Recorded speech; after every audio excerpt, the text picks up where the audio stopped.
I'll give it another minute to get.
Yes, sir.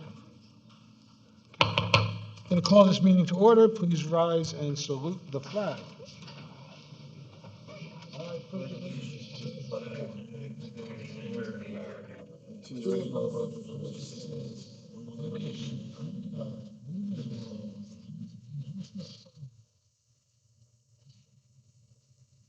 Notice by heart. The adequate notice of this meeting has been sent to all council members and to all legal newspapers in accordance with the provisions of the Open Public Meetings Act, Chapter 231, Public Law 1975. Public is hereby advised that any statements made during the meeting of the Township Council of the Township of Saddlebrook may not be privileged or protected, and that persons or entities who take issue with such comments or are offended by same may and have in the past sought legal redress through the courts. Any member of the public who addresses the council speaks for themselves and not for the council. Notice is hereby given that beginning January 1st, 2026, the complete text of all legal notices required to be published in the Township of Saddlebrook shall be obtained or viewed on the Saddlebrook website, saddlebrooknj.us. In addition, the New Jersey Secretary of State will be establishing a legal notice hyperlink page, allowing members of the public to find hyperlinks for every municipality. On or about March 1st, a hyperlink to the Secretary of State's webpage will be published on the municipal webpage as soon as same is available.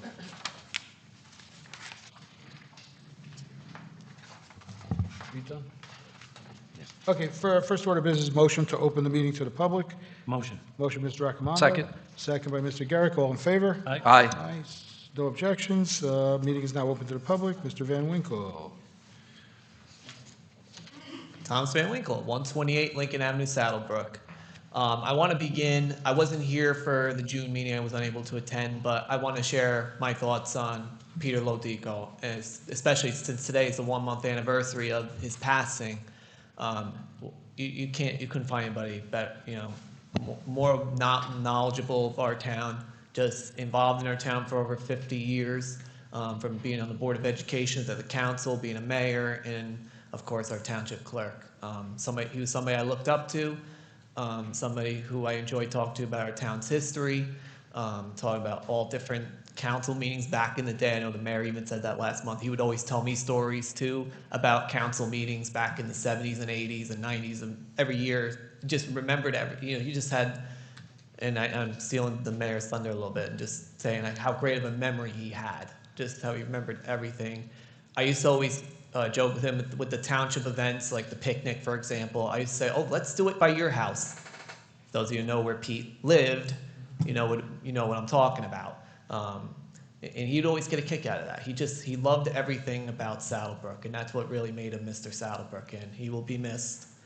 You know, and he just was very approachable, very friendly, and I know Frank is doing a great job following in his footsteps, and I wish him all the best on continue as township clerk, deputy clerk, and then township clerk. Okay. And actually, the other thing, my idea with Pete, I know we've been talking about like ways of honoring him. My idea is there's twofold. Number one is, you know, with Mayhill Street, after the traffic light, as you head past Acme to get to here, is to name that part of Mayhill Street to like Lodico Way, Lodico Street, name that part of Mayhill, change that to Lodico Way, and then I guess you have to change the address of this building, you know, 55 Lodico Way, Lodico Street, whatever's involved with that. The other idea, my other suggestion is to either name this council chambers after him, or even name the whole building after him. I mean, it's definitely something that should be considered. So I think definitely, I know you guys all want to honor him, and I know you will, and I look forward to hearing what comes out of that. Okay, the next thing I want to talk about is a community partnership, because in my hand here, we have this community partnership back in May started a new newsletter. It's called Saddlebrook Community Connections. And really for those people who attend our community partnership meetings on the fourth Thursday of every month, one of the biggest sections of our meeting is devoted to talk about stories of collaboration and partnership. And that's really highlighted in this Community Connections newsletter. It's printed, it's available at various businesses in town, also available in the 3 entrances to the municipal complex. There are copies on the table where the agendas are in here, and I thank you for letting me put them there as well. They're in the rec center, town hall. I put them at the library, First Reformed Church, my church. It's a whole bunch of places. I'll be sitting here all night naming them. I'm just going all around town, just handing them out different businesses, and we'll continue doing that.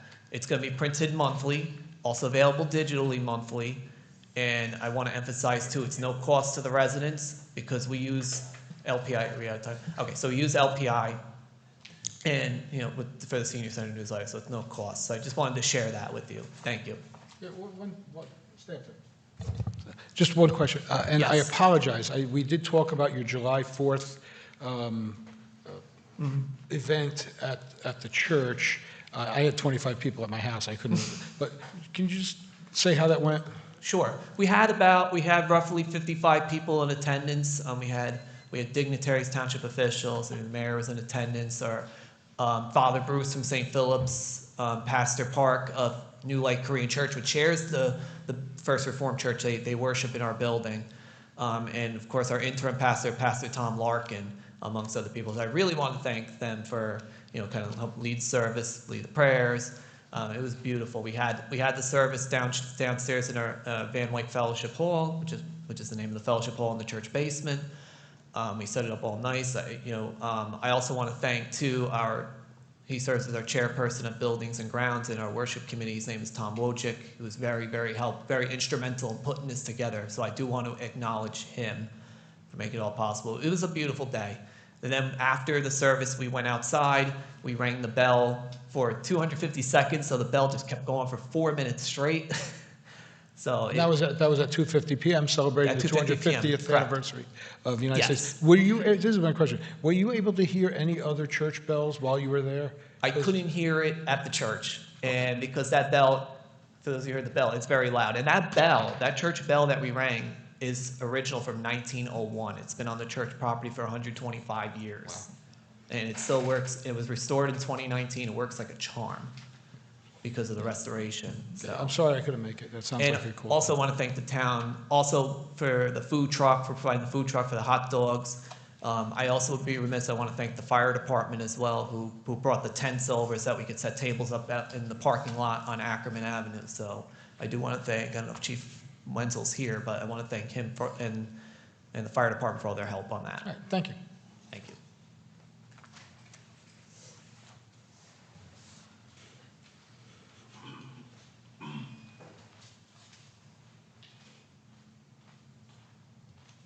Sylvia Zottarelli, 236 Lindsay Ave. I was at the work session.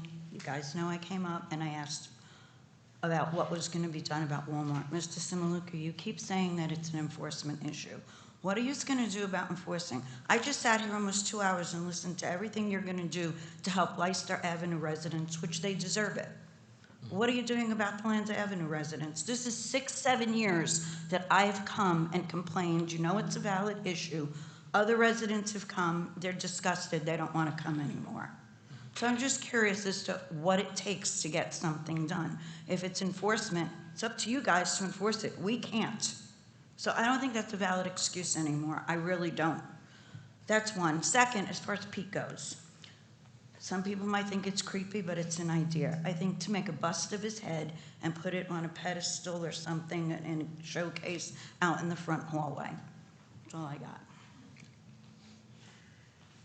While we have the officers here, she's right. I keep talking about enforcement. How are we doing with the enforcement of the noise that's behind Walmart to help out these people across the creek? Either of you guys want to comment on that? No? We're doing fine. Once we get calls, we respond. Okay. If you hear the noise, it will, issue. It is, and I've said this for years, that two things that I think should happen. Our code enforcement officer should do a drive-by at least once a day. I think he works 4 hours a day. It doesn't take long to go around that building for refuse, whatever trash is there, things like that. But if he does that and he sees something, he would report it. Also, that being that it's a known area, that the police should do enhanced, and again, I'm not a cop. The mayor was a cop. I'm just maybe talking out my butt, I don't know. But I think, again, enforcement is to go there and sometimes be proactive and not wait for the call, because sometimes people get disgusted or, they just don't want to do it and call because they feel that their calls aren't being answered. But have the drive-bys. It doesn't take much. If somebody's going to, on 46, to make that loop and go back there and see what's going on. And if they hear anything, do it. I know that there's no way that you're going to catch every time that there's a loud noise. It's just, and I think Mrs. Ottarelli would understand that there's no way every single time something happens. Something happens, I see that all the time. Somebody will say, where's a cop when you need it? Well, we have 3 of them. You can't. But if there's a drive-by and you see them and you kind of know when they're doing this, drive by and see. And if they're doing something wrong, issue tickets, issue summonses, because they can't just disturb or said at length at the work session that this is a resident-friendly council, a resident-friendly town, and we don't want people to come here for 5 or 6 years on the same problem. Again, I said it's enforcement. I think it is. I don't know what else to do. I can't issue a ticket, but you guys can. So if you can, just try and make a special effort. So not that I don't like seeing Ms. Zottarelli, but this way, when I see her, it's on better circumstances. Thank you very much. Appreciate it. Anyone else want to address the council?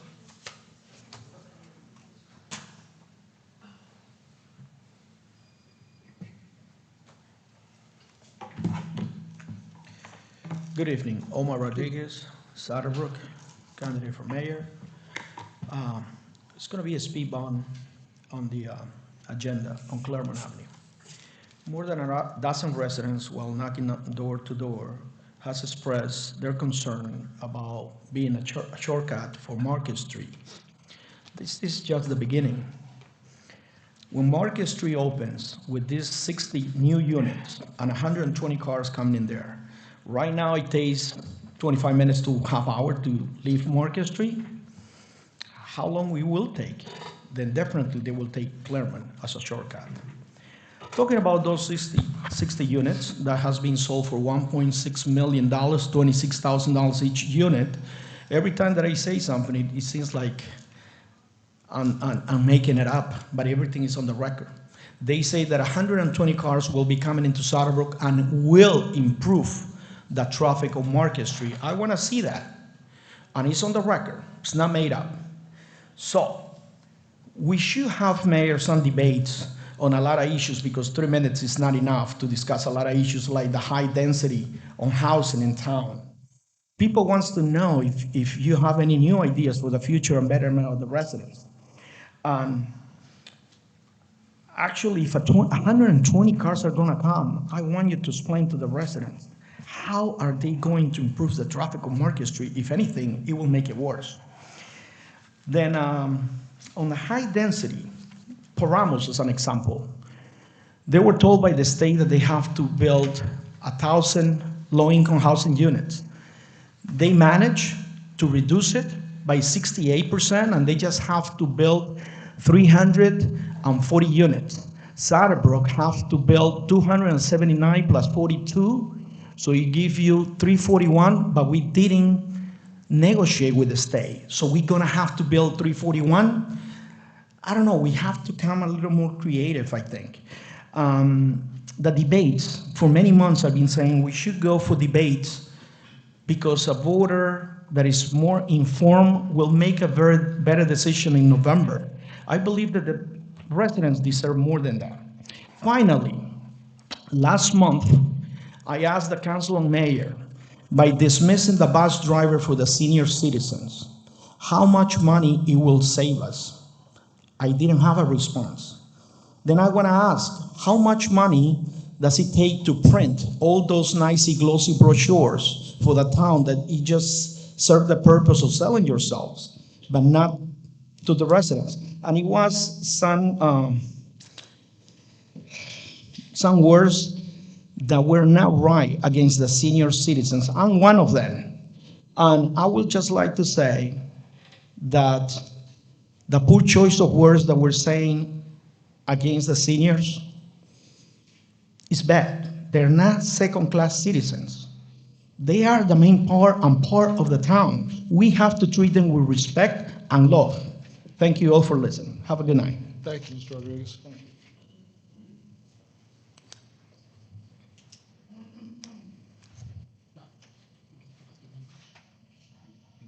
Hello, Karen Darminio, 537 Avon Lane. Omar, I'm sorry you're walking out, but, yeah. Okay. I'm going to be a good note. As the new director of the senior center, we now have lunch. Monday, Tuesdays, and Wednesdays, $1.25 is requested donation. We are doing really well. And I invite all the seniors in the town to come and have lunch with us. We have trips, we have line dancing, we have lots and lots of activities. So it's all good. And I don't know why he says we don't treat our seniors well, because I have been down there for 30 years. And now that I'm in charge, seniors are first, and that's all I want to say. Karen, can I just ask you a question? The senior bus, we cut the hours of the driver from full-time to part-time, and then we terminated services and also the bus. I know we had a young lady here who had an issue, and it really impacted her. But have you been down there on a daily basis? Is there a lot of kickback or should say pushback? No. And actually, when the bus driver went to 4 days, he was part-time. 2 of those days, one day he went to the mall in the morning, and then one day he went to ShopRite on Thursday. We had exactly 7 calls for the doctor. So there were 7 appointments in 5 months for doctors. All he did, I don't want to talk about anybody, but the mall and shopping was the primary. And when we took it away from them, they were disappointed, and we're sorry that they did. But the county offers a better service. They're handicapped in the bus. Like, we had somebody call for the doctors that wanted to go in a wheelchair. We can't accommodate them. We can't strap down the wheelchair. So, you know, the bus is old. And really, we didn't get the calls for it, All right, other than shopping. Thank you. Okay.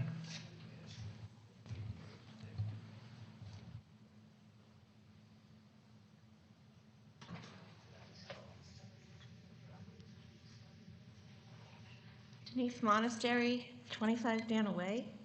Good evening, Mayor and Council and friends. First, I would like to thank Township Administrator Jimmy Holmesy for taking the time to speak with me. The conversation was productive, and I appreciated the update he provided regarding the senior bus. One point that was reinforced was during our conversation is that providing services is only one part of the equation. If residents do not know a service is available, then for all intents and purposes, that service does not exist for them. Outreach needs to be active, not passive. A notice on a website, a Facebook post, or information available at the senior center and local businesses will reach the people who are already connected. The challenge is reaching the seniors who are not connected. It is the same concept as when someone is running for office. A candidate with only a website, a Facebook page, and a flyer at a campaign office will have limited reach, while a candidate who combines those tools with door knocking, phone calls, mailings, community presence, and direct engagement will reach far more people. The strategy is the same whether we call it outreach, marketing, or communications. There is a significant difference between actively promoting a service versus saying the information is available on our website.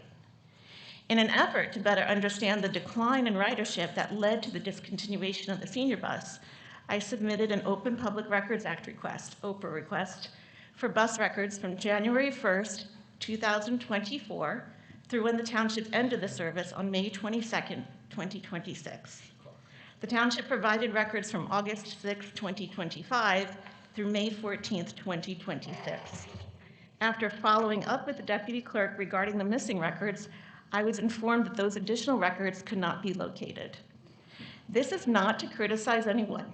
However, good governance depends on accurate and well-maintained public records in order to make informed decisions. Data allows leaders to understand how a service is currently being used, where gaps exist, and how future decisions should be made. Reliable records also preserve institutional knowledge rather than assumptions. When records needed to evaluate a public service are unavailable, there is a ripple effect because public trust can be eroded when information needed for accountability is incomplete or unavailable. Transparency is essential because we are making decisions that directly affect the lives of people living in our town, especially with something as important as transportation, which goes far beyond point A and point B. Community transportation is a bridge to civic life. The Bergen County Transportation Program is outstanding. I use it, but it does not operate on weekends or evenings. So how does a senior who no longer drives attend the township picnic in August? That's on a Saturday. Ma'am, I'm How gonna do they have get to ask you National Night Out? Ma'am, I'm just going to ask you to finish up because Yep, I you're will. beyond the time, so just, I'll give you a chance to finish up. Yep, how are they able to participate in council meetings like this one? And how do they attend evening concerts, community celebrations, or events like one hosted at our local church, which sounds beautiful? These are simply not transportation questions. They are questions about inclusion in our community life. Thank you. Thank you very much.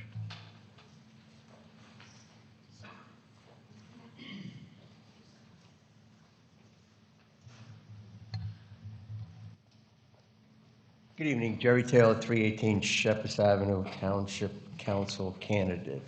Through the chair, do we know, with all the dispensaries in town, is there a line item in the budget that shows how much money the town is making off of those dispensaries?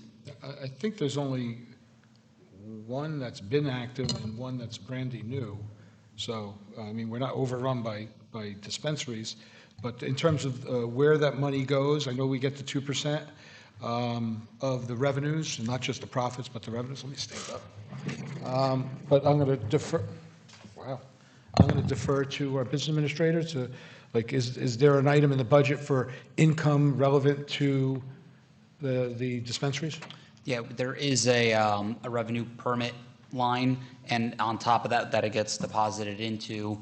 And in addition, I do keep a spreadsheet that's a report that anyone could have access to, that's shared with the council on a monthly basis, what those figures are each month from each dispensary. But as Mr. Simuklis said, right now, one is active, one just recently opened. So right now, it has been the one retail shop that has been contributing their mandated taxes. And is it also true with the, I heard that the Moe's, where Moe's is next to the cleaners, was going to be another dispensary? So that'd be 3 on 46, or no? Well, just so you're, 40, we developed and determined the best places to put these dispensaries, and we made an overlay district. So that's where they're supposed to be, for the most part, on Okay. 46. But in terms of Moe's, I think that was going to be a medical dispensary, and I'm not sure about the mayor. Do you have any idea about what went on with that? Is that still a? Medical, not public. It's not going forward? It's probably not going forward. Okay. All right, and in relation to 580 Midland with the, I know the zoning was changed. Question, I guess, to the attorney. Once that goes to be developed, will the residents be notified, like when you go for a variance and a person does that? Will there be notices coming to me, since it's going to affect me, saying that there's meetings going to start? Yes, any applicant that's submits plans for a development to either the planning board or the Board of Adjustment has to satisfy 2 advertisements. One is in the newspaper, which a lot of people don't read, and one is residents within 200 feet will get a notice by mail, typically certified, because the applicant has to prove that he Sent it out. provided the service. In addition to that, it probably will be posted on the website, and you know, the agenda gets posted. So you should have no difficulty in knowing when that application, if it's ever filed, will be heard. Okay. And just one last thing. The BA stated that the budget was advertised 28 days before. Last week, I did a search trying to find the budget, and I could not. Can you tell, like, I even looked on our website, on the town website, and looking for the budget itself. I had a summary, but I didn't have individual line items. Is that where normally it is? Trevor, your time is Yeah, I done, know. but I'll, Jimmy will respond, definitely. That was the advertising period, so in our required local newspapers, that's the noticing requirement, it was located. But to actually find the actual budget itself, you're just advertising that it's out there? In other words, I'm looking for a copy of it. Yeah, no, it's after adoption, it should be placed on the website, and then, of course, anyone could come in and request it. Even after its introduction, it could be requested. Have to come here. No, I believe the question is, before the adoption, before we had our meeting, Be able to get a was there copy an of it. ability for a member of the public to come in and look at the book? Yes, after it's introduced, yes, it's a public record after it becomes introduced. But it doesn't go out online per se until after it's approved by the budget, by the council. Typically, we put the adopted version on the website, yes. Okay, all right. And speed bumps are back, and they're painted. They look great over by us. So, thank you very much. All right, thank you. I got to cut you off. You just lost a minute from next month.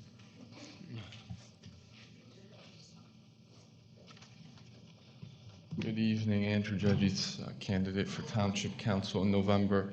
Just a few questions. I've been asking the low-income housing, the 279 units who were given from the state, which is just a ridiculous high number. Where are we, specifically exactly in that negotiation? Is there a negotiation window? What is the actual number from the 279 units that the township has agreed to? Also, I was here last month during the budget. We have a page for the water budget, which is over $2 million, and then what I was referring to was a water utility budget that went from $273,600 to $148,900. That's the $125,000. People are very confused why there's a water budget and a water utility budget. So specifically the water utility budget, where that $125,000 went.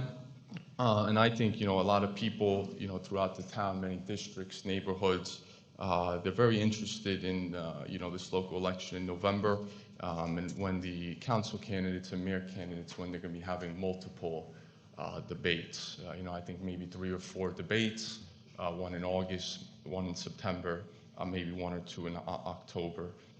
So I believe both heads of the clubs were supposed to communicate, and that hasn't happened. So just looking for those follow-ups. Thank you.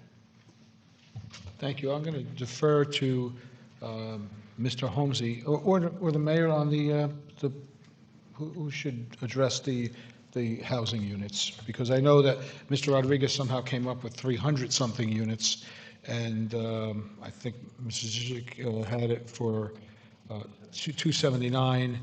I know that was the number that was proposed by Fair Share Housing, but the number was much less than that. Mr. Holmes, you want to talk about that? Well, I would like to address the process, but I don't have the exact numbers. Do you have the exact numbers, Dan? Yeah, I believe the 279 is accurate, and then after going through the process, it was reduced to 17. 17. Yeah.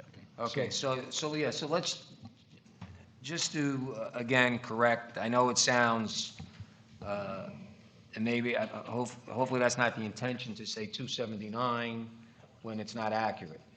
So, first of all, the town didn't just accept the number that Fair Share came up with. It was contested heavily by a special attorney that the governing body hired who specializes in the affordable housing area.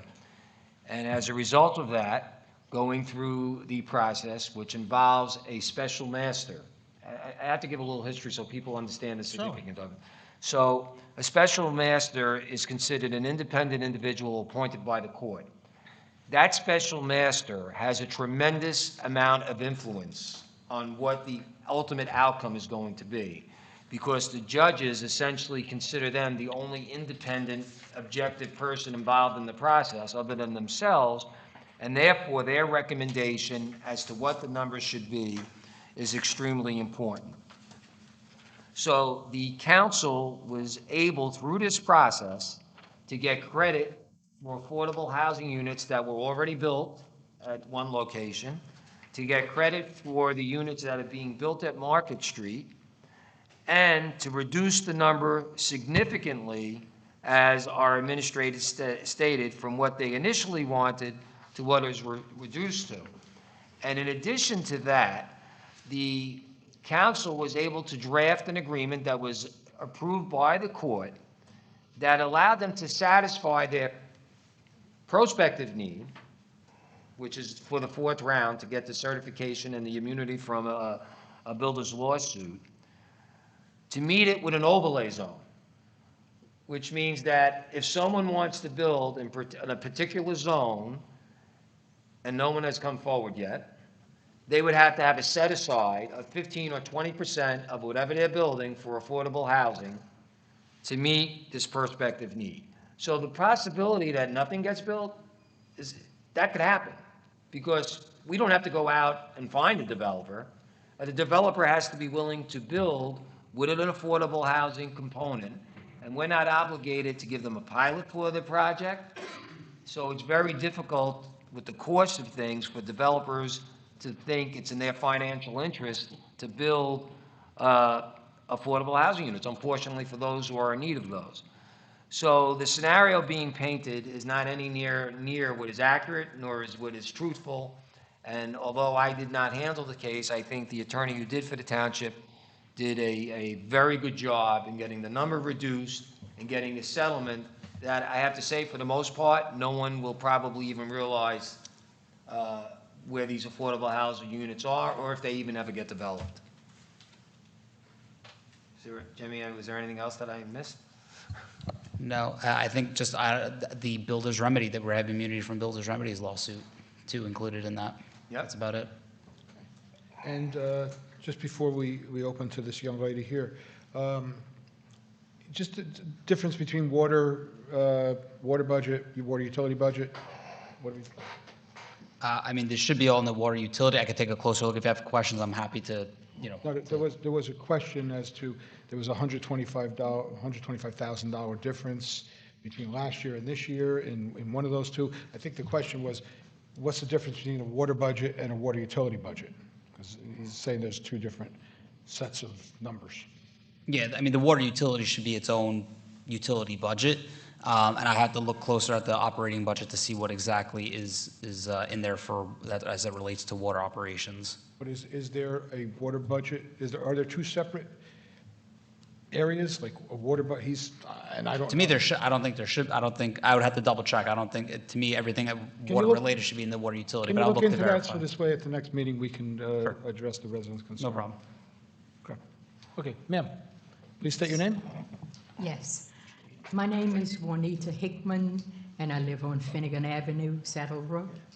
And I'm here to speak with the mayor and the council personnel in reference to our former bus driver, senior bus driver, Howie, whether it was a matter of being fired or retired. I had been taking that bus for many years, having lived in Saddlebrook. And if, let's say, for any reason, well, first of all, I started taking the bus with another driver before Howie took over. And then the other man moved out of state.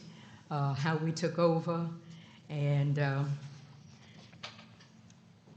we got many years of good service. And as for our packages and whatever we had were assisted through him, or let's say Sandy, who would be the assistant riding on the bus. However, at some point in time, let's say when Howie would take off, there would be another individual named Jason who would be the relief person. But I just came to speak on behalf that for the years of service that Howie drove the senior bus, I have no complaints of the service. And whether it was for the mobile or let's say, let's say for shopping or for the mobile. And then somehow in recent years, there got to be some small issue as to the heaviness of our packages. And I'm one of those individuals. Instead of me having to deal with 20 bags, I'd rather have 3 heavy bags and maybe 2 lighter bags. But that was my personal way of doing it. But the service was good, and I miss him. And the changes have been regarding the Bergen County transportation. And I had started to take them doing the Saddlebrook Senior Bus service because they would take us most any time for our medical appointments. And that worked out better for me. Ma'am, can you, So, your 3 minutes is up, but I'll let you finish up.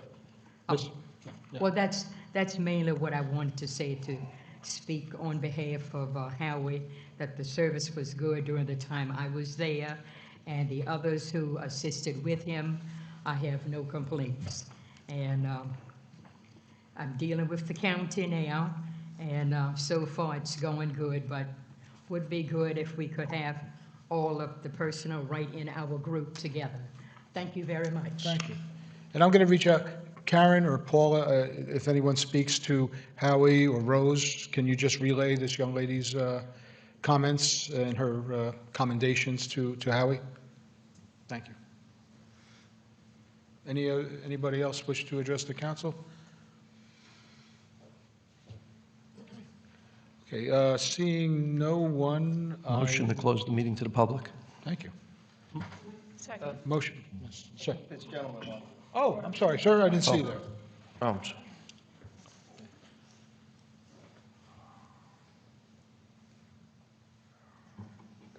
Good evening, ladies and gentlemen. Good evening. My name is John Vitovic. I live on Caldwell Avenue in town. For the past few years, I've been periodically coming here and complaining about the Saddlebrook Senior Bus and the dictatorial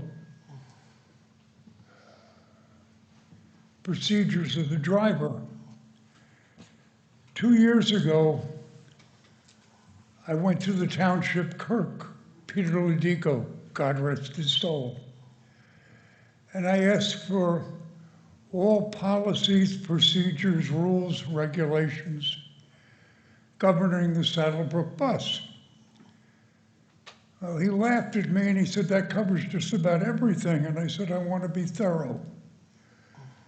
3 weeks later, he came back to me and he said, John, there are no rules, regulations, policies, or procedures regarding the senior bus. I said, you mean the operator of the bus just does whatever he wants? There's no control, there's no oversight on him? And he'd come up with rules like, you can't have more than 3 bags. The 3 bags can't weigh more than 10 pounds each. You don't expect me to pick them up and put them on the bus. Then he came out with little one-liners like, you can't drink all that soda. Then he looks at my wife and says, do you do shopping for the neighborhood? You can't weigh more than 100 pounds. Actually, she weighs 109 pounds. And he complained about just about everything. So it got to the point where my wife would come home occasionally in tears. I spent a lot of years in the Marine Corps. I was ready to go outside to the senior bus and invite him behind the property and would straighten us out. I don't make my wife cry. I'll be damned if somebody else does. And my wife kept on saying, it's okay, I'll take care of it myself.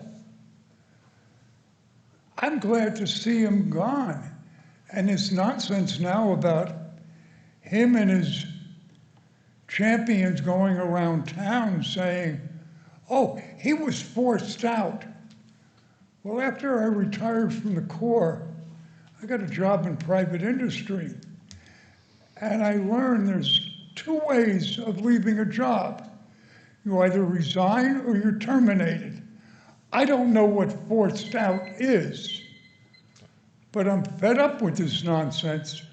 And in actuality, sir, and I apologize for this, I blame the council.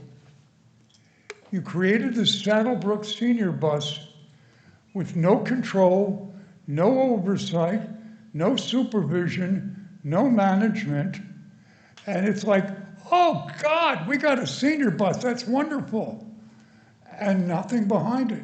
Sir, Excuse me for talking while you're interrupting. No, well, you're And the you're senior above the bus three- driver Turn the mic off. insults. Sir, you got Yeah. 3 minutes, and you knew that, and you're way over the 3 minutes. So I gave you a little leeway, but I'd ask If you you want to cut me off, that's fine, sir. Yes, sir. It's a 3-minute meeting. You're done? No, you're done. Good. You have a good Thank you very evening, much. sir. You got it.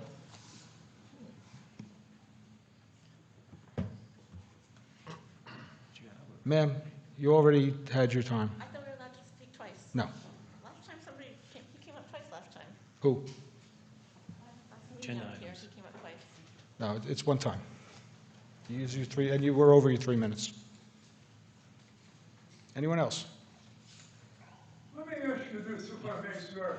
You have a guy talking for over 20 minutes. What happened? Anyone else wish to address the council? Seeing none, I'll entertain a motion.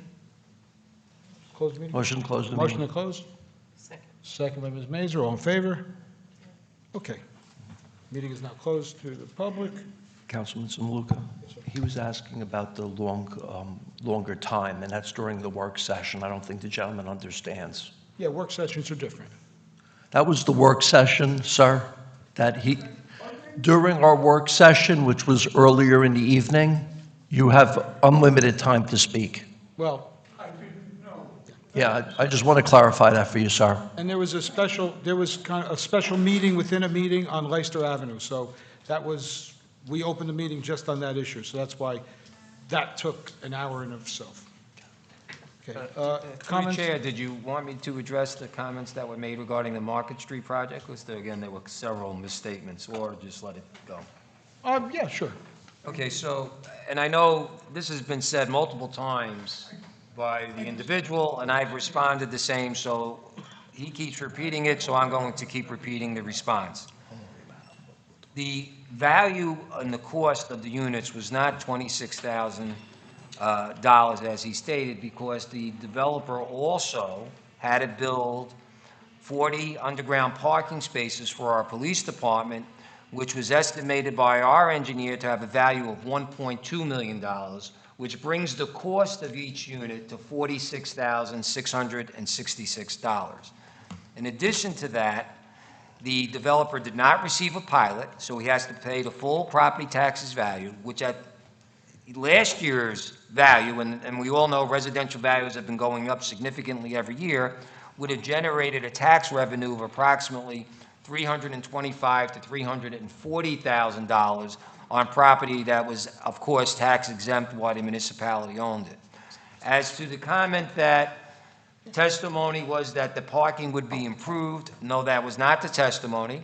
The traffic engineer, whose testimony was confirmed by our own engineers who attended the meeting, stated that the impact to traffic existing is not good on Market Street, but this would have a negligible impact to the point that no one would know the difference, because although there is parking for 120 vehicles, there's not going to be 120 vehicles going out onto Market Street, number one, at the same time, and number two, not that volume at all, because you have to take into account that everybody is not going to drive their vehicle every day, between the fact that they may not be working, or they may be working remotely, or they may be using public transportation. So again, it wasn't that parking would be improved, but that it would, I mean, the traffic, but it would have a very negligible impact with respect to the existing traffic issues on Market Street. So hopefully, those statements will not have to be repeated that were made, nor that I have to repeat what the actual facts are, so that the public realizes what the true situation is as to that Market Street project. I think you'd said 26,000, it's 30, he had said $36,000. Oh, I thought he said 26. No, I think it's 36. And in regard to traffic, my recollection is, he is correct. Nobody on this council ever said that traffic would be improved. The person making the presentation, who was an advocate for the builder, said that there would be a slight improvement, which I don't agree with. I believe that it may be negligible, and it may be the same, or it may be worse, but that if it's worse, it would be negligible. But certainly, I can't see how it would improve. He had some idea about how it would improve it. I didn't buy it then, I don't buy it now, but I think that's we're gonna have, and I'm gonna ask the mayor to speak on this, because there is conversation. I've spoken about it for years, about the intersection of Market, Essex, Rochelle Ave, and Main Street, right down the road here. And if and when that comes to fruition, it's going to solve a lot of the problems that we currently have, and will make, I believe, this project absolutely to have absolutely no impact on traffic. So we'll start with comments from the mayor. Okay. You know, why don't we start there, because with the meeting that myself, Jimmy Holmesy, and Bob Klein, a virtual meeting that we attended Right, with right. the New Jersey Department. And there is a new meeting, For the July- public, yes. What's that, Tuesday? 21st. Tuesday evening, 21st, from 6 PM to 8 PM. So, Mr. Holmesy, do you want to talk about that meeting and what went on? So- I think Bob might be. I'm the gonna, yeah, I'm gonna best defer to guy. Bob, but I just want to be clear about that meeting on the 21st is open to the public, so anyone's invited to attend that meeting. And just so we're clear, there's a flyer, now, I have it in my packet. Is this online? It's on the table. We have it at the table, it's online, and we have it at the pamphlet section too at the. Okay, so it is accessible. I urge everyone who is concerned about the traffic in Market Street, which should be every single resident of Saddlebrook who has a car or knows someone who has a car.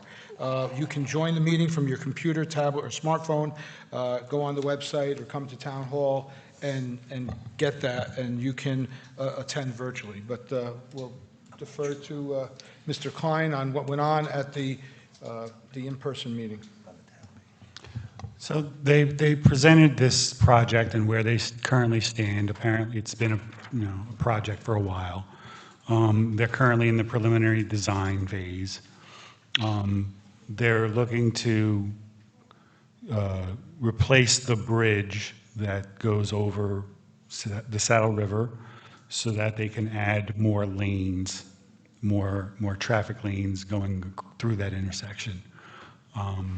In all four directions, which would certainly improve traffic flow. The whole reason they're doing this is because of the traffic issue that is there. They're gonna enhance pedestrian traffic as well. There will, of course, be, when it's under construction, an inconvenience. There'll be detours.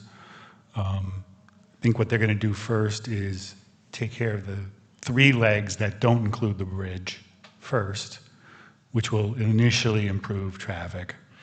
And then while they're replacing the bridge, there'll be a detour, coming from either way on Market Street, going in both directions. And that's the leg that's really impacts Saddlebrook people and Saddlebrook traffic. Right. So that'll be part of what they present. And the project looks like, they gave dates, which are, I'm sure, preliminary, but right now preliminarily, they think construction is going to take place between 2030 and 2032 would be the time. I was unaware of that.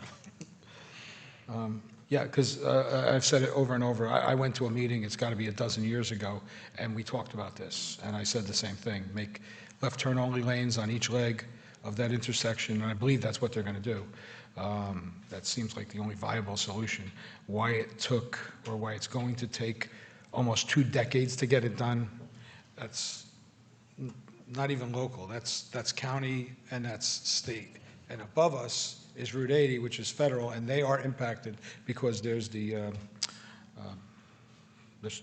structures holding up the highway. So they had to be involved, and probably DEP because there's a river involved. So you got all these agencies, and the more agencies that you get involved, the more time it takes. So I'm glad it's finally going to get done. I will not be a council person at that time to see it done, but I'll gladly go to the grand opening of that new intersection once they cut the ribbon. Mayor, do you want to do your comments, or was there other things? Yeah, I was, well, the other thing, while Mr. Holmesy, I wanted him to speak a little bit because we spoke about the bus service, and I just want him, because, well, I want him to tell the public how much money we are saving, and a little bit about the county bus service that Mr. Holmesy spoke to Mr. Sinque, who's the director at the county, and how many residents use the service, and how many total rides thus far, and how many they believe they'll do by the end of the year. And I think it'll shed some light on that. I don't want to get into the bus driver, what his performance was. He was with us a lot of years, and I thought he did a good job. But sometimes the county, they form this service, and they really, they built it up. I mean, it started small. It started with about 10 buses, and I think they got over 100 buses now. every bus has a driver and an assistant, an aide in the bus. Every bus has a ramp, that mechanical ramp that'll, that'll lift, I guess, to bring somebody that's handicapped into the bus. So, and you know what, it wasn't like we just ended it and said, hey, you know what, this bus service, the county service is better. So, we tried, we made the driver part-time, we wanted to see how that would work, we just didn't say, hey, look, you don't need it anymore, that's it. And it comes down to, a decision that it was better for the town. The town's going to save a lot of money. And Jimmy, just Sure. I just got a go question, through Mr. Scatino, being that that employee is no longer employed by the town, there's no rice notice requirement? Correct. Okay. Yeah, at the full-time status, the salary was $55,000, and of course, whatever maintenance and operations to continue the operations with the bus and so on and so forth. So that was at the full-time status, what the cost was for us in the salary capacity. After speaking, as the mayor mentioned, after speaking with the county, we asked them for some data to confirm how many riderships are taking place in Saddlebrook. They confirmed they have registered in their system 285 residents from Saddlebrook, with a minimum yearly, at minimum each year, they're servicing 500 rides, at minimum, they stated. In addition, just looking in other towns with the operations, similar senior transportation operations, most operate in the same hours, timeframes of, Monday through Friday, 9 a.m. to 2, 3 p.m. So most, almost, if not all, operate in a similar fashion. You rarely see any that operate on weekends. Of course, for our big events, we offer that, and we're going to offer that at the picnic. They would pick up from Town Hall, a shuttle service back and forth. So we did arrange for that to continue this year. So nothing was, what we offered was fantastic, but the county, like the mayor said, has an aide on the bus. They're able to carry the bags for them for groceries, and we just felt it was a good business decision to continue the service to assist in our financial operations. Thank you. Mayor? Okay, I'm just going to start off by, someone mentioned about these debates that I guess the Republican candidates are looking to have. I said at the last meeting, look, this is not the place. This is a public meeting. This is not a campaign headquarters. This is not the place to talk about having debates. And I told the Republican candidate who's running for mayor, he had left, but I'm sure he watches the meetings. But I had said, I said that last week, or last month, I should say, and we didn't receive any calls. I said, look, you can call my campaign. There's a lot of ways to get in touch with me. You know what? I mean, I think our campaign's all over the place. And you can call the local Democratic chair, Mr. Garrick down there. We didn't receive any calls. So, why is it they keep bringing it up here at the meeting? So I guess at the public meeting that's televised, so that this way, you're getting it out there that, well, we want debates, but I guess our side doesn't. Nobody said we don't. But, we want to do it the right way. Look, I'm the incumbent. My team, me and Sarah are incumbents. If you want to have a debate, you do it the right way and contact our campaign. You have a Republican chair, Bob Kugler, okay? Have him contact either me or Mr. Garrick, and we'll get the ball rolling. So, but, we have to come to terms on it. I don't know why you're smiling out there, but that, I said it, I can't say it, I'm not going to say it again. And you know what, if it's brought up again here, I'm not speaking. I'm just going to ignore it. So from now on, that's it. I just want to bring up something that Mrs. Monastery said. and she was talking about, and I agree with her, that, you do have to reach out to people that are shut-ins, seniors, people that don't have maybe access to computers. You really have to go out of your way. And I've always been an advocate that, I try doing that, the town tries doing it. I think we do a pretty good job. School district does a pretty good job too, but you could always do better. You can always do better. And I think that's what we strive for. We're going to strive to, get those people that might not, might not have access, that might not, know what's going on. Because, what, I've seen it, we've advertised things and put things all over the place, and no matter what, if it's a nice event that people, would have liked to have gone to, the shredding event, that's a good example, the shredding event.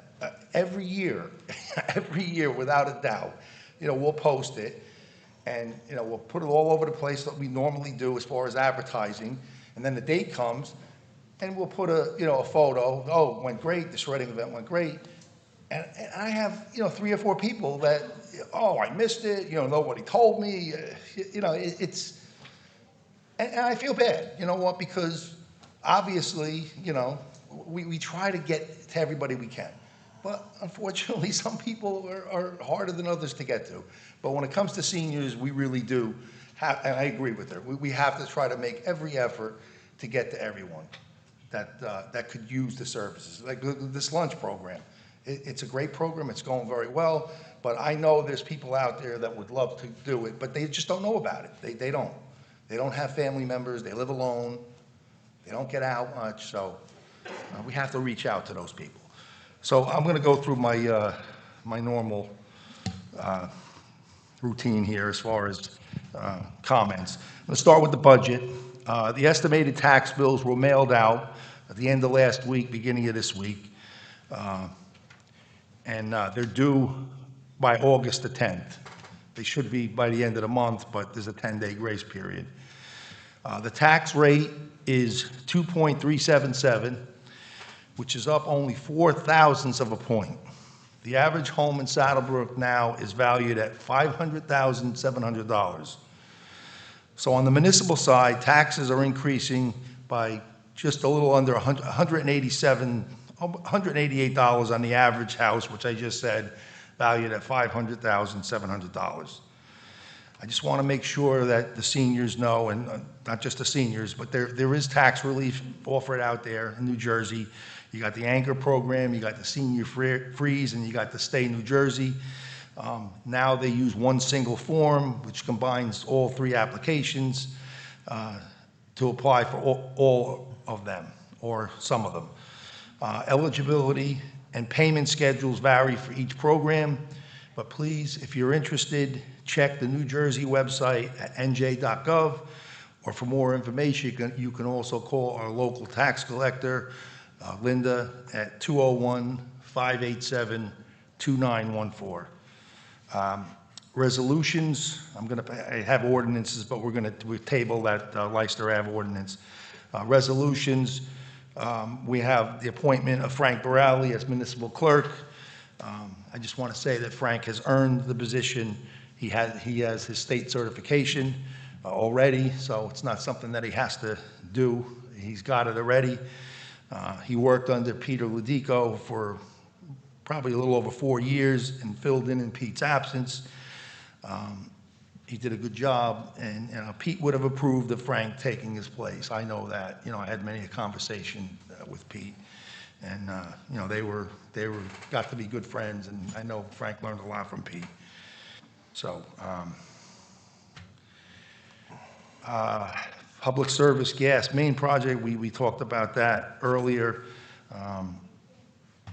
The engineer's report, that was in the first meeting, but they're doing work now at Floral Lane, George Street, John Ox Drive, and some other, Leonhardt, some other streets in there, and they should be finished in a month or 2. So, but then they're going to have to pave the trenches, so to make sure that they're solid. Also, the 2026 road resurfacing program, The engineer is working with the DPW superintendent, public service, because we're doing a lot of their roads with them to determine which roads should be paved. Also, the council weighs in on that as well. We have New Jersey DOT. We have a grant from last year for Floral Lane and South Street, but we're waiting on that because Public Service is doing the gas main. We want to get that done. And then, so how that would work is we're going to get, like, that's going to get covered under the New Jersey DOT grant. So we get credit from Public Service because they would have had to pave the road. So we get credit for another road. Bergen County Community Development Block Grant is South Street. That's going to be done probably the fall or the spring. And then the New Jersey 2026 New Jersey Department of Transportation grant, we've been awarded for Grace and North 7th Street. And then the Bergen County Community Development Block Grant for 2026 is Miller Street. I just want to mention, too, that we recently have opened up our Saddlebrook splash pad. It's going to be open 7 days a week from 10 a.m. to 3 p.m. It's at 20 Sampson Street, which is Veterans Field. For residents, Saddlebrook residents only, it's free. There's no charge. Okay, some events, some past events. They had the Carnation Ball on Monday, June the 1st. I'm going back a ways now, but that was a nice event for the 8th graders, middle school kids going into high school. Thank the Recreation Department for handling that. They do that every year. The Mayor's Fishing Derby was Saturday, June the 20th.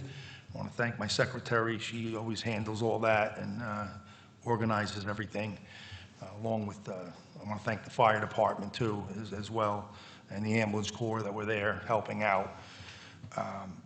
Fireworks, we got them off Friday, July the 3rd. They were late, but we had some unanticipated storms, and they didn't go off till about 10:30. So, some residents weren't too happy about that, but at least we got them off, and they were spectacular. They were very good this year at the park. Thank the fire department, ambulance corps, Mike Seitz, who runs the show there, or fire marshal. Everybody else, Raphael and Thomas for handling the video and the photos. Thomas talked about the bell ringing. I'm glad that Council President Simaluka mentioned that, so I'm not going to go over that too much, but it went well, and I really want to thank First Reform and Thomas Wojcik too as well, and Pastor Tom, for because you know what, I really felt we needed to do something, and they stepped up, and it was nice. It was a nice event, and I'm so glad we did it.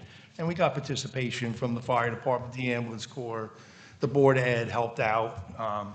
I know St. Philip's, so Father Bruce was there.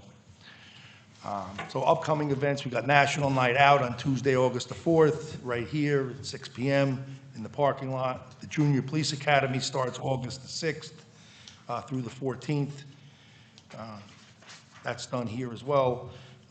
The town picnic is Saturday, August the 29th at Saddle River County Park. The rain date is Sunday, August the 30th. The last thing I got is about the e-bikes. I'm very happy to say that the new laws go into effect on July the 19th, so next week, right?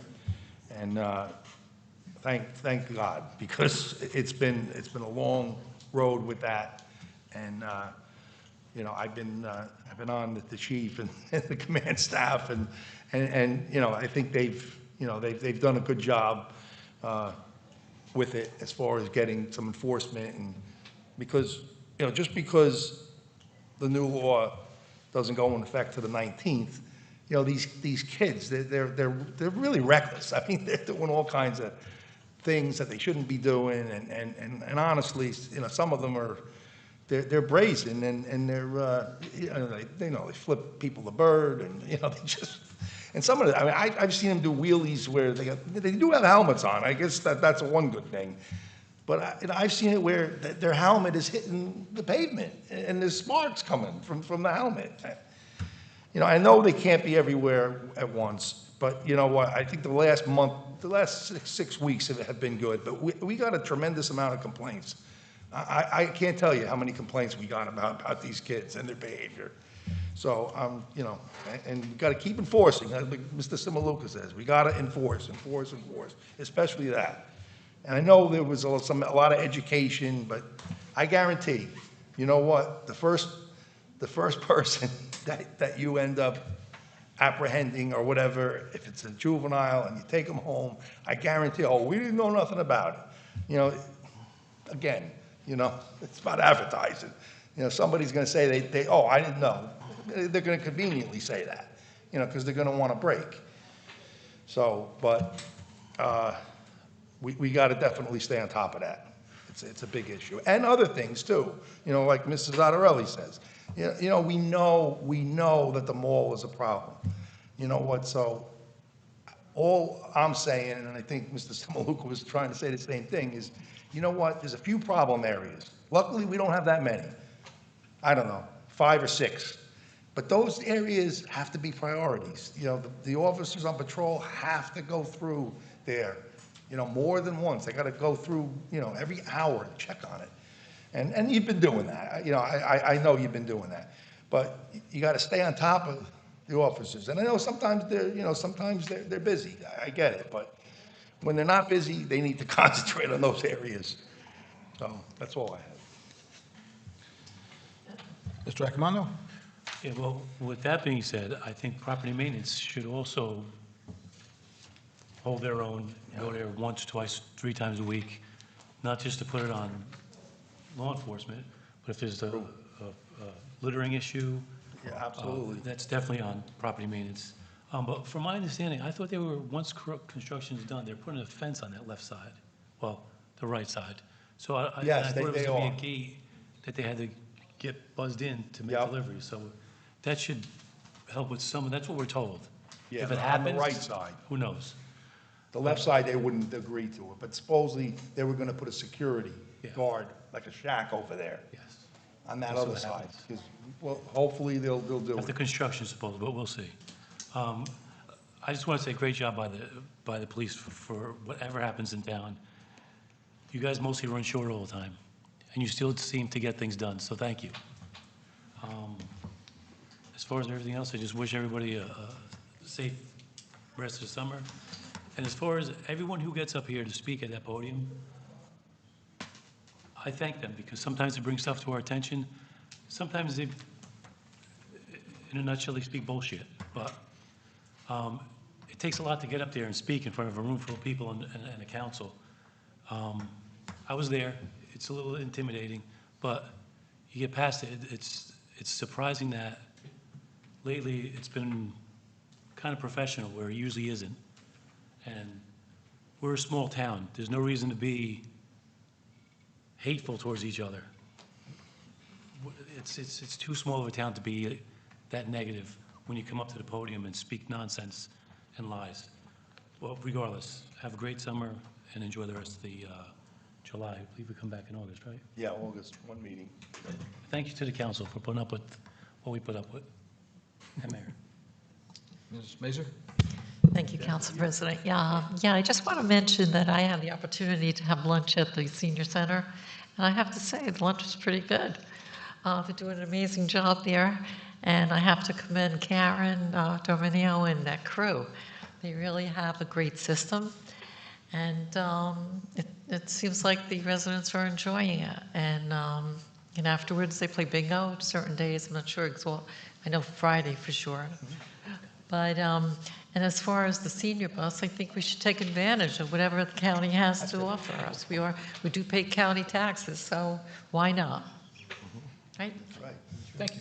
And as far as ordinances and things like that, you know what, it's trial and error with a lot of things that we're, trying out there. With nice to have, we could always amend it, change something up. But, we're always here to listen. Thank you. Thank you. Mr. Garrick? I have a few things this evening. First, I'd just like to congratulate Frank. I'm very confident in the job you're going to do. So Frank, congratulations. We're happy to have you on board here, my friend. I don't think we had the vote yet, so, you know. Oh. Let me take that back then. It's coming up. The mayor had Just kidding. No. the mayor had mentioned the paper shredding, and all the dates are listed on the county website, the Bergen County Utility Authority, and sometimes I miss the date. And every weekend they have a different shredding event. It may be in Garfield or Lodi, and I believe it's open to all county residents. So if you're planning on coming to Saddlebrook, it's September 26th this year from 9 to 1. If you want to do it on Saturday, you can go over to Paramus.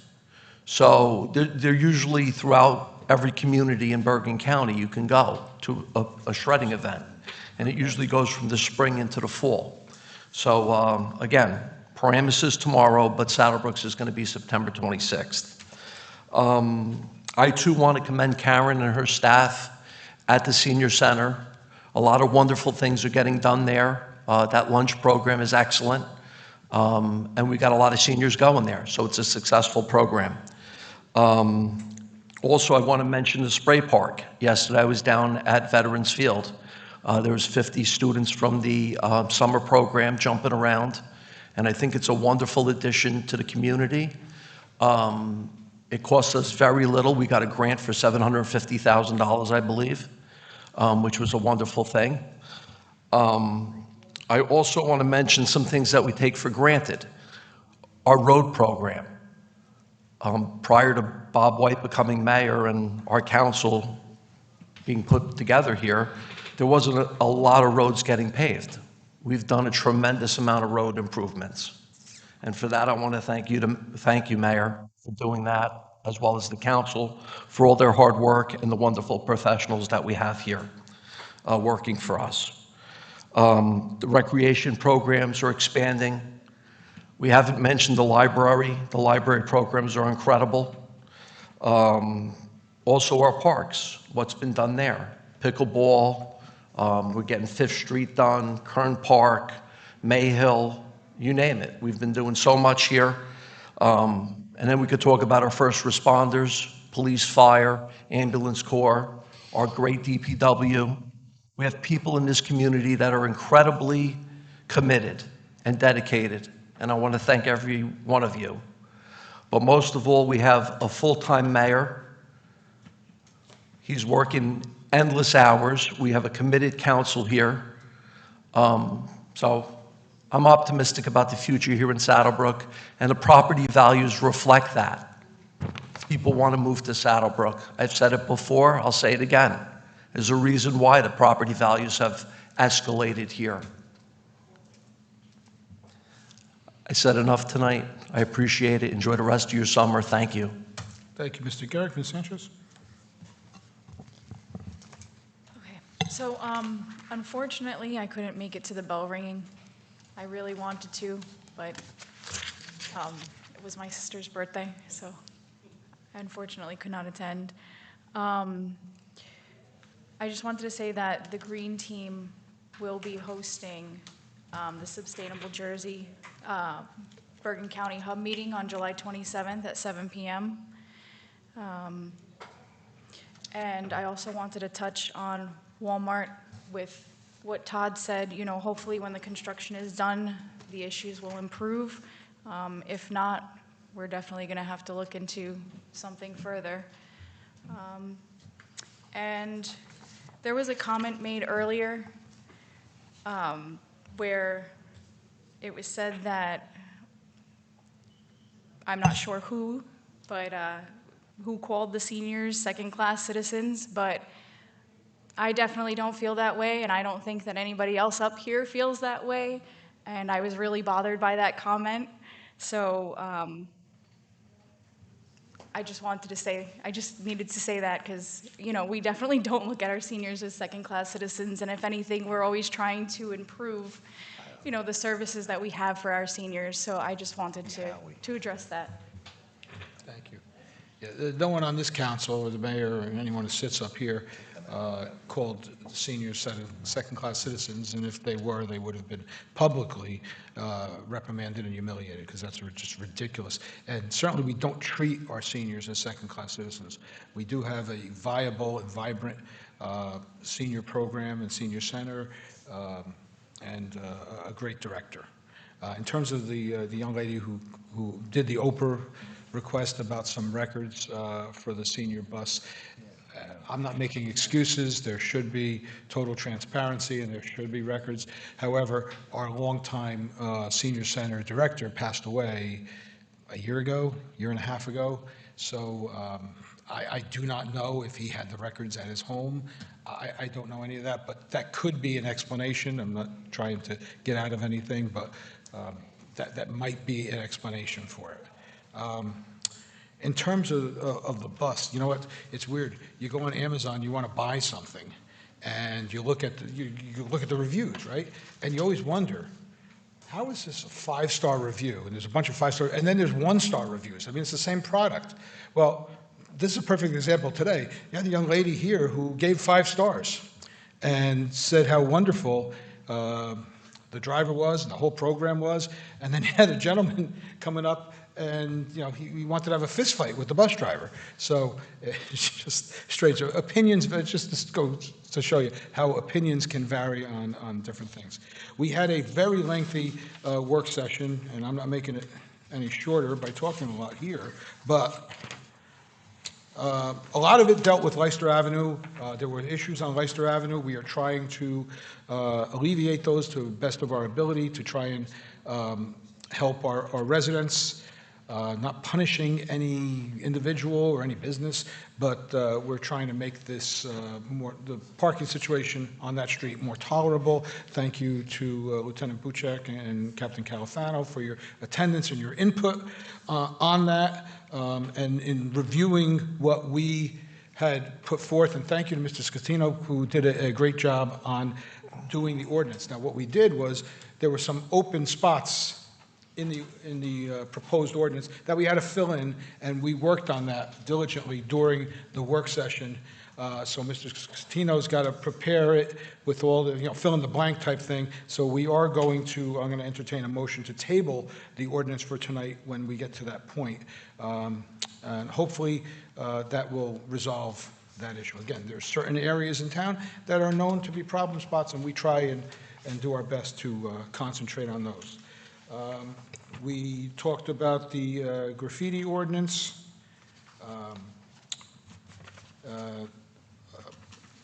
speed hump on Sampson Street. There was a request for that. We're going to do a speed study on Sampson Street. We are also going to do a speed study on the eastern leg of Claremont Avenue, because there are some complaints over there.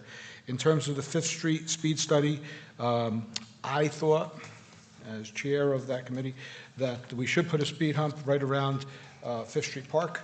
We got some feedback, negative feedback from the fire department. However, former president of the ambulance corps, Bill Murgo, had shown me speed humps that are designed for to allow emergency vehicles with wider axles to proceed without having to stop, go over slowly, or damage the chassis. So we understand these are very, very expensive pieces of equipment. We certainly don't want to damage them, and we don't want to delay any response for our firefighters to get to a situation. So I talked to Mr. Klein about that. He looked at it, said it sounds good, but we're trying to locate a place that's actually been installed. So I'm going to get back to Mr. Murgo, and we're going to see if there's any place in the area that have actually installed them. It sounds like a great idea. It seemed like a great idea. What else I got? A second. Got the bus. Congratulations to everyone on the police department. Again, police issues that are being promoted, and you said it's on a Thursday evening, Mayor? Yeah. July 30th? Maybe? July 30th. July 30th, 6 p.m. Here. So anyone interested in attending, and that's going to be a couple of 2 captains and people moving up to sergeant and a lieutenant. A lieutenant. So there's four promotions. Four promotions. 2 captains, 1 lieutenant, 1 sergeant. Okay, great, and great job on everyone to earn those promotions. They're not just given out, they're earned. That's it for me, other than, again, I can't emphasize enough, there's a lot of talk about how there's going to be horrific impact on traffic by the building of these 60 units. Again, as the mayor said, or Mr. Scatino said, there's no guarantee that every single unit is going to have 2 cars. And there's certainly no guarantee that all of those cars are going to come in or out at the same time. And I always look back, now I know Midland Avenue is a busier street than Market Street, but Market Street's a little more concentrated. There's the development there that has 200, 300 units. I travel that way on the way to take my train and on the way back. I've never had an issue there. Now, Market Street is bad, but the implication, the assumption that this development is just going to, cause mass chaos is just not true. The traffic studies that we always have that have to be done indicate that there will be obviously an effect. You got people coming in and out, no matter what you build. But the people that are coming in and out are coming out at different times. So when people say there's going to be 120 cars, there's not robots that everyone comes out at 8 o'clock and they go get in their car and there's a procession to get onto Market Street. It just doesn't happen that way. So we think that the impact on the traffic will be negligible, if at all. Okay, I think that's all I have, and we'll go into ordinances. And actually, the first ordinance that we have on the books here is to establish a resident parking permit program on Leicester Avenue. We talked at length on that. I think we got that done right, and if we're not, we could always amend it. But since Mr. Scatino has to do some extra work on this, I'm going to entertain a motion to table that ordinance 1806-26. Motion. Second. Mr. Accomando, second by Ms. Major. Roll call. Councilman Garrett. Yes. Councilman Accomando. Yes. Councilwoman Sanchez. Yes. Councilwoman Major. Yes. Council President Simulacro. Yes, so that ordinance is tabled for this meeting. And maybe I'm missing something. The graffiti ordinance is where? Is that? Are we not? Yeah, no. That wasn't on the agenda. That was on the That will be agenda? ready for the next meeting. Okay, it was tabled at the last meeting. Do we have to continue to table, or it's continuously tabled until we untable it? If it's not on the agenda, it's continuously Okay. tabled until you untable it. Okay, great. Okay, now we're going to go into, I guess, consent agenda. All items listed with an asterisk are considered routine and non-controversial by the Township Council and will be approved by one motion. There will be no separate discussion on these items unless the council member so requests it, in which case the item will be removed from the consent agenda and considered in its normal sequence on the agenda.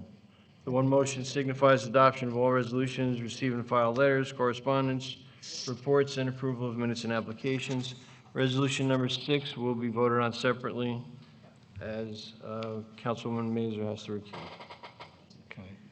Motion to approve the consent agenda other than Resolution 6? Motion. Motion, Mr. Accomando. I think so. Looking for a second? Second. Second by Mr. Garrick. All in favor? Aye. Any against? Seeing none, passes unanimously. And the next one is Resolution number 6. You want to read it? It's payment of bills. Okay.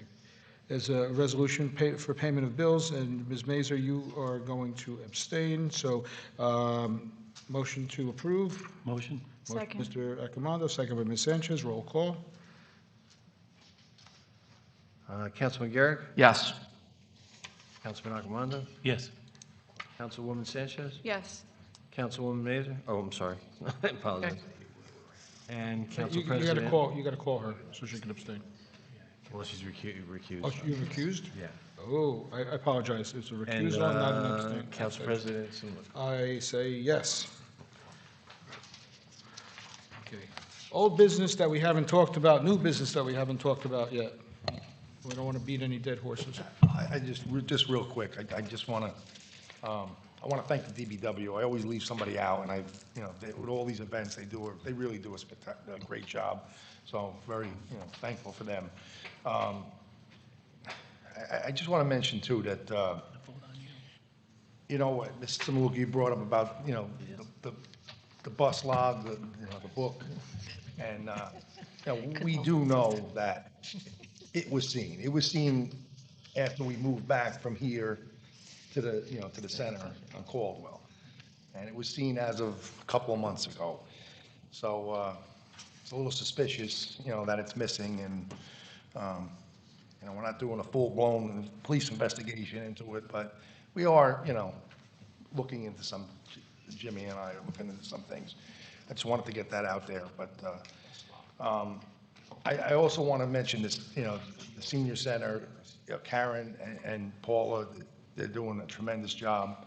Ricky, the volunteers, Lori Lowry, I'm sure I'm missing somebody, but they really, with this lunch program, it's going fantastic.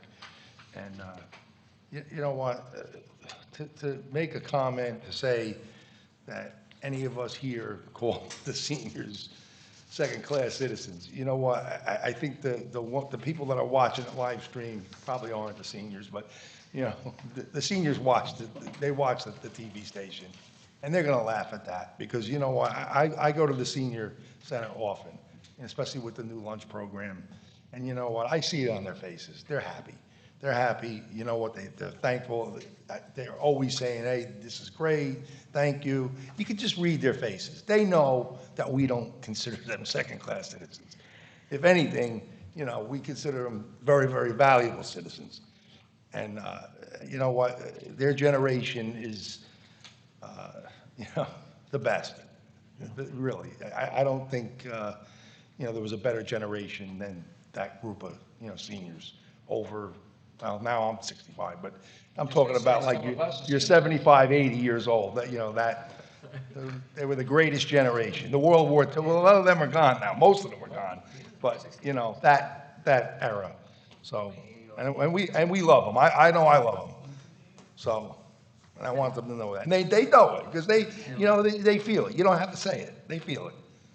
It's very I true. feel it, they feel it. Very true. Through the chair, just one item, I apologize to report on to satisfy my BA report tonight. I did attend the Ferrazzo Lane development for the affordable housing development over there. I did attend today virtually their lottery drawing. They did have over 400 applications submitted for interest in residing at the complex. So they will begin their process of contacting those individuals. So they will be moving in a couple months, not even very short. So there are a number of developmentally disabled, and the rest are income restricted, yes. The developmentally disabled, I think they're all on the first floor. I believe most if not all, correct, yeah. They have it structured in a way, this is, it's operated by Ingerman in collaboration with New Concepts for a Living. They're very familiar that this is not their first development. They're very reputable. They know what they're doing, and they're moving in process in the next month or two. And I thought that when they did their presentation, there's like levels of low income. There's like low income. There's very three low levels. income and ridiculously low income. There are 3 levels, yes. There's very Is that strict the way they describe criteria. it? I'm sorry? Is that the way they describe it? Low income, very low income, and ridiculously low income? No, not quite. Not quite. Okay. That was an excellent BA report. Thank you. Appreciate that. Sarah or Dave? I just want to piggyback on something that the mayor said earlier. These meetings are for council business, not for campaigning and so forth. I have not received a call from anyone regarding a debate, and I pretty much know that the residents here in Saddlebrook know where the mayor and his team stands. So if there is going to be any type of get-together to discuss issues, we're in favor of doing that.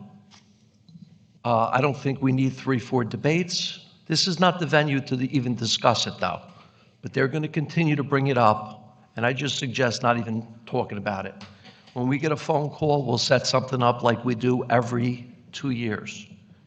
We have something every 2 years, a Meet the Candidates Night, which is what we've done forever. Thank you. Ms. Sanchez?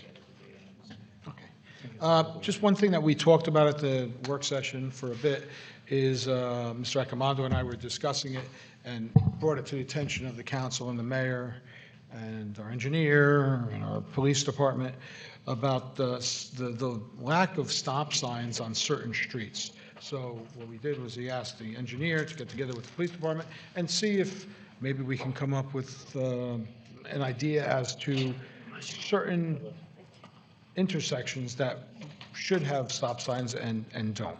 We identified a certain area of town that just seemed absent of stop signs, to be honest with you, and on intersecting streets, T intersections, but especially for the young drivers, that would be, I think it would be helpful and safer for our residents. Just one thing, I hope I didn't appear to be rude to the gentleman when I cut him off. No comments. This is not the public meeting portion. Thank you. So I hope I didn't appear rude to the gentleman who went over his time by, a bit. We do have the 3-minute time limit that was set in the beginning of the year, and I said this, and not everyone was happy about it, but because it is an election year, September and October meetings, I'm going to allow 5 minutes.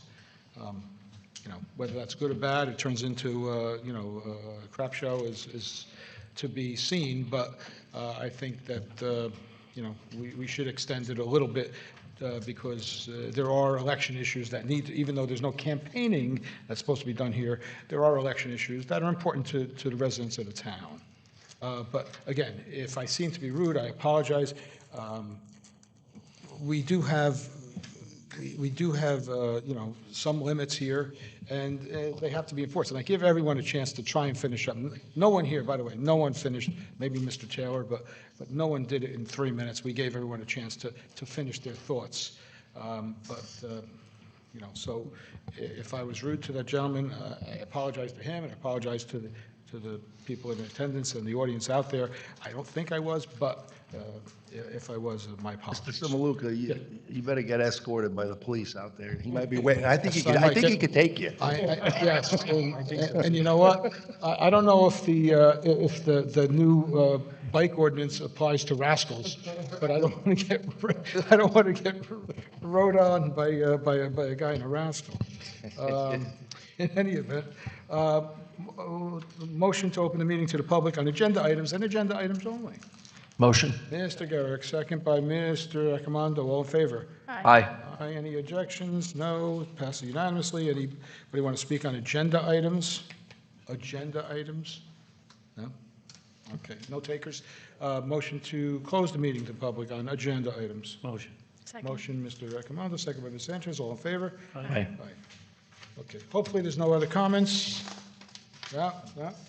Jimmy, you're dying to say something, right? No? Okay. Supplemental BA report, nothing? All right. Motion. Wait, we need closed session? Yes, but it's only going to be 5 minutes, which you'll understand when I explain it. Okay. So a motion to go into closed session. Motion.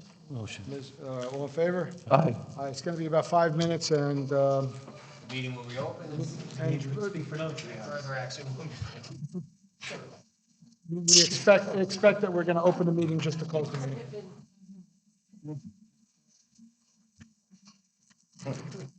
So many important things to say.